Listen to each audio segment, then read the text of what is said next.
Downs from South Dakota is recognized. Thank you, Mr. Chairman. First of all, thank you, all of you, for coming in today and being a part of this. Suitable talent is in high demand. JP Morgan said in May of 2023 that it has hired 900 data scientists, 600 machine learning engineers, and 200 AI researchers to execute its technology initiatives. I want to begin just very quickly, because I've got a couple of questions, but just what are your thoughts? Can you just briefly give us a thought on what steps we need to take now to provide the AI workforce of tomorrow? Mr. Gorfine, I'll start with you. Yeah, thank you for the question. And I'm a huge believer in education, and I think education into tech literacy needs to be happening at the earliest stages for a child. I'm a father of 3 daughters, and I'm a huge believer whether you move into the tech field or not, you need to at least understand the language. You need to understand what people are describing, because the reality is that technologies and machines are going to underpin all of the economic activity that takes place in our country and around the world. So we need to start early. I tell law students, take a computer science class, take a data science class, so you can also suss out what's real and what's not. So I think education and tech literacy is critical at the earliest levels.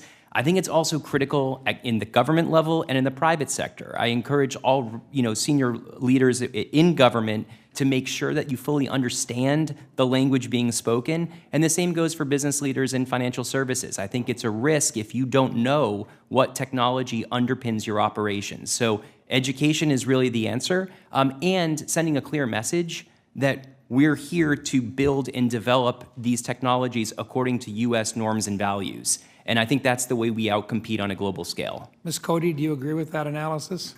I agree with that analysis, and I also think Mr. Gorfine is correct, starting early on. But I want to also recognize the challenges are in terms of what models get developed stem from the fact that there is human oversight of these models, and that we need diversity and different perspectives in the humans who were ultimately making the decisions about what data are we training the models on, what models are we deploying. And that means going all the way back to making sure that we have tech education happening, in our schools and in our communities across, looking even at, and I know there's been an effort to look at historically Black colleges and universities to make sure that we are bringing technology focus and education so that we really, in the end up with people working at JP Morgan Chase, or I'd like to think FinReg Lab, with real diversity and perspectives, with expertise. Mr. Willman, anything to add to that?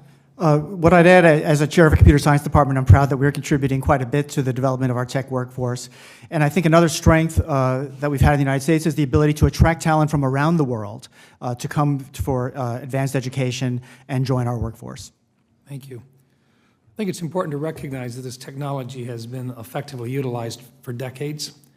The surge in advancement is prompting our discussion today. As we move to regulate AI, we have to avoid the unintended consequences of being overly broad. This is a question for all of you. How do we not screw it up? Mr. Gorfine? Yeah, I think it's critically important to be principled in how we approach this space. So we have to recognize that we're starting from a base where there is a regulatory framework in place. Melissa and I were speaking, Ms. Cody and I were speaking about the fact that in financial services, there's the right scaffolding in place around regulation and governance. However, you need to monitor for where there are emerging risks, and once you identify specific risks, you tailor interventions to solve for those specific risks. Overbroad rulemakings will have unintended consequence. They'll capture activities that you're not intending to. They'll make it very difficult for small firms, for community banks to be able to adopt new technologies. So you don't want to be premature, preemptive. You want to make sure that it's reasoned and principled, and that's a balance that we have to strike. Mr. Wellman?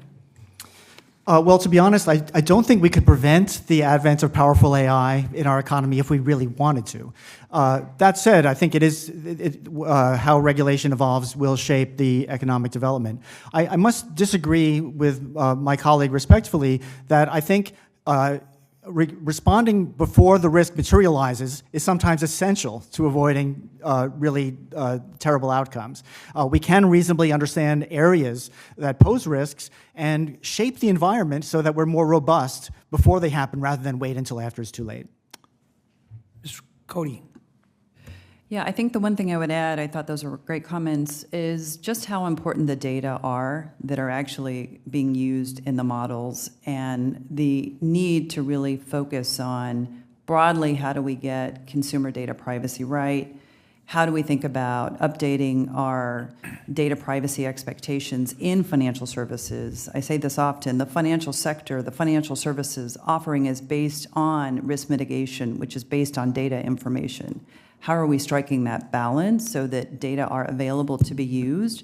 We're making sure, importantly, that we're not leaving out marginalized communities because the data doesn't reflect an understanding of them, but also thinking about the data privacy needs and expectations. But the data piece is really critical. Thank you. With the chairman's indulgence, very quickly, Mr. Gorfine, any other comment or correction or discussion in terms of the response from? No, I think we're more like-minded when I say that this is a balance. It's more art than science of knowing when the right time for an intervention is. I identify data as well as a place where we need a national framework because that's clear.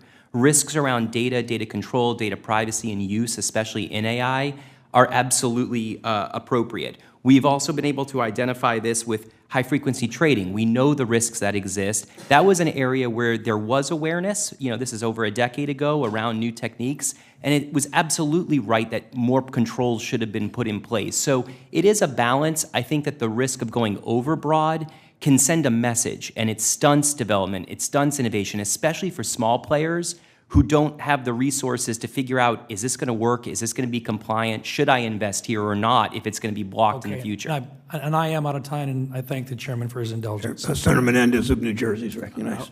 Thank you, Mr. Chairman. I want to follow up on the preemptive nature of this issue. I worry that AI has the power to compound the